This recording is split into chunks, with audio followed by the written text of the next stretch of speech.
Sa hapot gabi ng Pinoy, nag-aalab ang katotohanan. Mauna na kayo. Sige.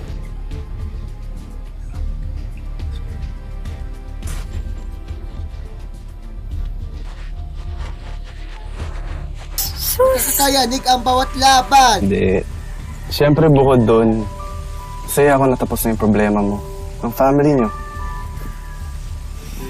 Kaya nga. Eh, lumilipad na naman po yung isip niyo. Sorry. I was just thinking. Yung totoo. Nagsusumigaw ang hostisya.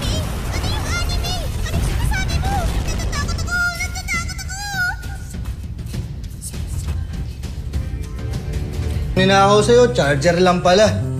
Oh, eh ano naman paki nyo? Eh, siya yun talaga yung napanaginipan ko eh.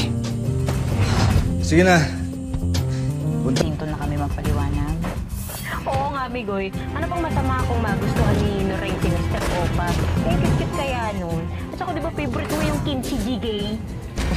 Nakikilapot ang mga Asian novela sa GMA Heart of Asia. Makisaya na sa super excited na madla sa Showtime. Triple sin sa usaping revelasyon sa Fast Talk with Boy Abunda. Anytime, anywhere, and anything sa survey na uhula sa Family Feud. Malakas na ulan ang bumulabog sa ilang bahagi ng Cebu.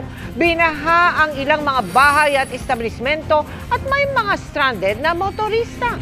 Nakatutok si Femari Dumabok ng GMA Regional TV. Malagim na disgrasya sa Antipolo City. Isang patay habang siyam ang sugatan nang maaksidente ang isang pampaserong jeep sa Marcos Highway. Kahapon at gabi ng Pinoy, puso ang nagliliwanag sa ating GMA After Prime at GMA Prime.